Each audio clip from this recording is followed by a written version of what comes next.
नमस्कार, आदाब, सत श्री अकाल। स्वागत है आपका +24/7 में।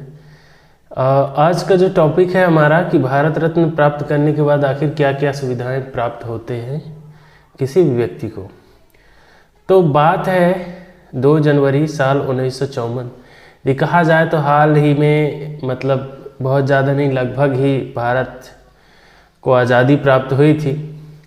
और उस टाइम से एक निर्णय लिया गया कि जो भी व्यक्ति, यदि वो किसी व्यक्ति जो किसी जाति, क्षेत्र या व्यवसाय में दिया जा सकता है तो भारत रत्न दिया जाना चाहिए।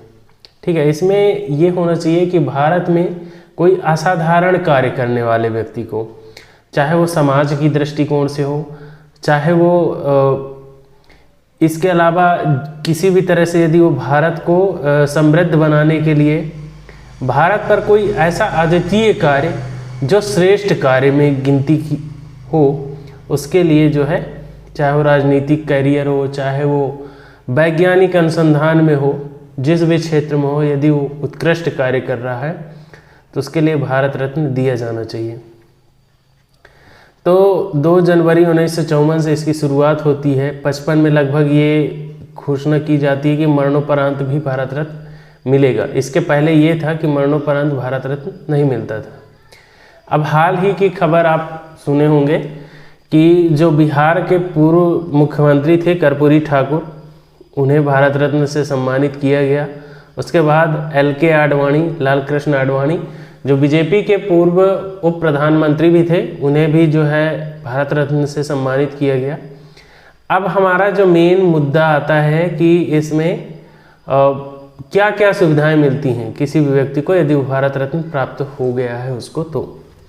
तो देखिए, भारत रत्न के साथ कोई भी पैसा नहीं मिलता, कोई भी मनी इनको प्रदान नहीं किया जाता, बशर्ते उन्हें एक मेडल मिलता है जो जिसमें पान के पत्ते जैसा होता है। उसमें एक तरफ सूर्य का जो सितारा होता है, सूर्य का चमकता हुआ सितारा, दूसरे तरफ अशोक स्तंभ, और उसमें नीचे जो है भारत रत्न लिखा होता है चांदी के प्रिंटेड मुद्रे पे। ठीक है, साथ ही भारत रत्न प्राप्त व्यक्ति को यदि कोई राजकीय कार्य हो रहा है तो उसमें उनको मुख्य अतिथि के तौर पर उनको सम्मान दिया जाता है। ठीक है, और उनको न्योता भी दिया जाता है ऐसे कार्यक्रमों में। तो अब इसके अलावा जैसे कोई ट्रेन हो गई, बस हो गई, ठीक है, प्लेन की यात्रा हो गई, इसमें उनको फ्री ऑफ कास्ट होता है, कोई पैसे अफोर्ड नहीं करने पड़ते, वो फ्री में यात्रा कर सकते हैं।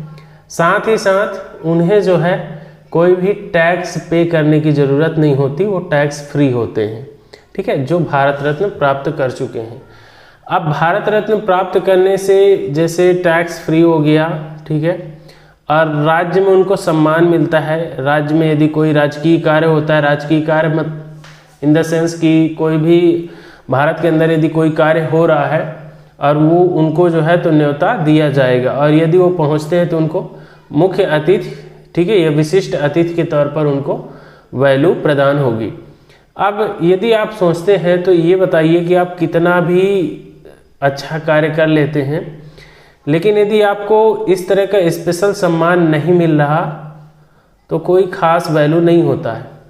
लेकिन यदि आप कोई राजकीय कार्य में जाते हैं, आपको विशिष्ट अतिथि का या मुख्य अतिथि का वो ओहदा मिल रहा है, तो बहुत बड़ी बात है, क्योंकि इसमें आपका जो सम्मान है वो एक बार नहीं बल्कि बार बार आपको ये अनुभूति होगी कि मैंने भारत रत्न प्राप्त किया, क्योंकि उनको हर बार जो है सम्मान, एक विशिष्ट सम्मान हमेशा मिलता रहेगा यदि कहा जाए तो एक बहुत बड़ी बात है।